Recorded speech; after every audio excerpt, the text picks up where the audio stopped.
বন্ধুরা, আজ আমার শ্রী শ্রী ভাগবত গীতার অষ্টাদশ অধ্যায়ের চতুর্থ দিন আমি পড়ছি, আপনারা শুনুন। অনুবাদ।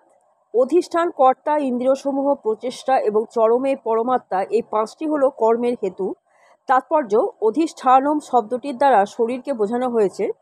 শরীরের অভ্যন্তরস্থ আত্মা কর্তব্য কর্মের ফলাদি সৃষ্টি করছেন এবং সেই কারণেই তাকে বলা হয় কর্তা। আত্মাই যে জ্ঞাতা এবং কর্তা, সে কথা শ্রুতি শাস্ত্রে উল্লেখ করা আছে। এসো হি দ্রষ্টা স্রষ্টা, বেদান্ত সূত্রের এবং কর্তা শাস্ত্রার্থ বত্তা শ্লোকেও তা প্রতিপন্ন করা হয়েছে। ইন্দ্রিয়গুলি হচ্ছে কাজ করার যন্ত্র এবং ইন্দ্রিয়গুলির সহায়তায় আত্মা নানাভাবে কাজ করেন। প্রতিটি কাজের জন্যই নানা রকম প্রয়াস করতে হয়, কিন্তু মানুষের সমস্ত কার্যকলাপই নির্ভর করে পরমাত্মার ইচ্ছের উপর, যিনি সকলেরই হৃদয়ে বন্ধুরূপে বিরাজ করছেন। পরমেশ্বর ভগবান হচ্ছেন পরম কারণ। এই অবস্থায় যিনি অন্তর্যামী পরমাত্মার নির্দেশ অনুসারে কৃষ্ণ ভাবনাময় ভগবত সেবা করে চলেছেন, তিনি স্বাভাবিকভাবেই কোনো কর্মের বন্ধনের দ্বারা আবদ্ধ হন না। যারা সম্পূর্ণভাবে কৃষ্ণ ভাবনাময়, তাদের কোনো কর্মের জন্যই তারা নিজেরা শেষ পর্যন্ত দায়ী হন না। সব কিছুই নির্ভর করে পরম করুণাময় পরমাত্মা, পরম পুরুষোত্তম ভগবানের ইচ্ছের উপর। শ্লোক: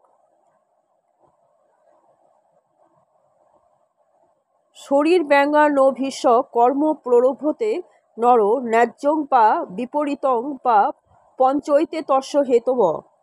শিল প্রভুপাদের গীতার গান। শরীর, বচন, মন, কর্ম তদ্বারা ন্যায্য বা অন্যায্য যত কর্ম সারা সবার কারণ হয় সেই পঞ্চবিধ, সকল কার্যের হয় সে হেতব।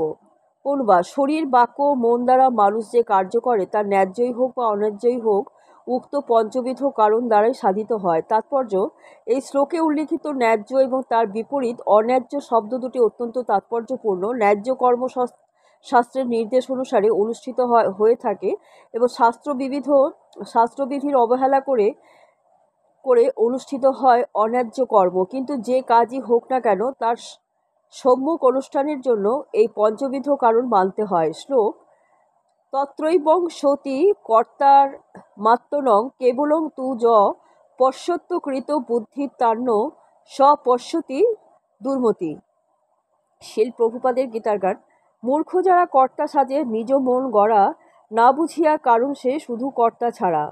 অনুবাদ। অতএব যে কর্মের পাঁচটি কারণের কথা বিবেচনা না করে নিজেকে কর্তা বলে মনে করে, সে অবশ্যই নির্বোধ এবং দুর্মতি। সে যথাযথভাবে দর্শন করতে পারে না।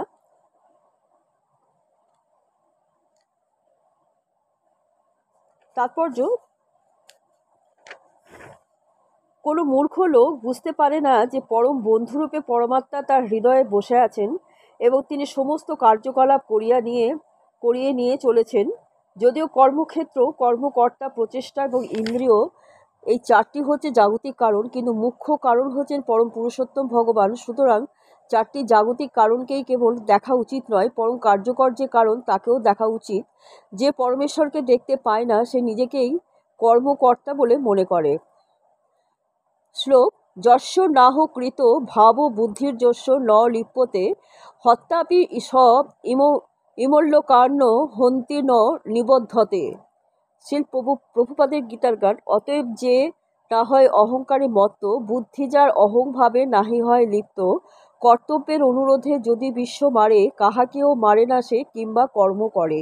অনুবাদ। আমি কর্তা, এই অভিমান যার নেই এবং যার বুদ্ধি কর্মফলে লিপ্ত হয় না, তিনি জগতের সমস্ত প্রাণী হত্যা করলেও হত্যাকারী হন না বা হত্যা ক্রিয়ার ফলে আবদ্ধ হন না। তাৎপর্য: এই শ্লোকে ভগবান অর্জুনকে বলছেন যে যুদ্ধ না করার যে বাসনা, তা উদয় হচ্ছে অহংকার থেকে। অর্জুন নিজেকেই কর্তা বলে মনে করেছিলেন, কিন্তু তিনি অন্তরে এবং বাহিরে পরমাত্মার অনুমোদনের কথা বিবেচনা করেননি। কেউ যদি পরম অনুমোদন সম্বন্ধে অবগত হতে না পারে, তাহলে তিনি কেন কর্তব্যকর্ম করবেন? কিন্তু যিনি কর্তব্যকর্ম করার যন্ত্রস্বরূপ নিজেকে কর্মী বলে এবং পরমেশ্বর ভগবানকে পরম অনুমোদনকারী বলে জানেন, তিনি সব কিছু সুচারুভাবে করতে পারেন। এই ধরনের মানুষ কখনোই মোহচ্ছন্ন হয় না। ব্যক্তিগত কার্যকলাপ এবং তার দায়িত্বের উদয় হয় অহংকার, নাস্তিকতা বা কৃষ্ণ ভাবনার অভাব থেকে। যিনি পরমাত্মা বা পরম পুরুষোত্তম ভগবানের পরিচালনায় কৃষ্ণ ভাবনাময় কর্তব্যকর্ম করে চলেছেন, তিনি যদি হত্যাও করেন তাহলেও তা হত্যা নয়, এবং তিনি কখনোই এই ধরনের হত্যা করার জন্য তার ফল ভোগ করেন না। কোনো সৈনিক যখন তার সেনাপতির আদেশ অনুসারে শত্রু সৈন্যকে হত্যা করে, তখন তাকে বিচারের কাঠগড়ায় দাঁড়াতে হয় না। কোনো সৈনিক যদি তার নিজের ইচ্ছেই কাউকে হত্যা করে, তাহলে অবশ্যই বিচারালয়ে তার বিচার হবে। বন্ধুরা, আজকে এই পর্যন্ত। আগামীকাল আপনাদের আবার পড়ে শোনাবো।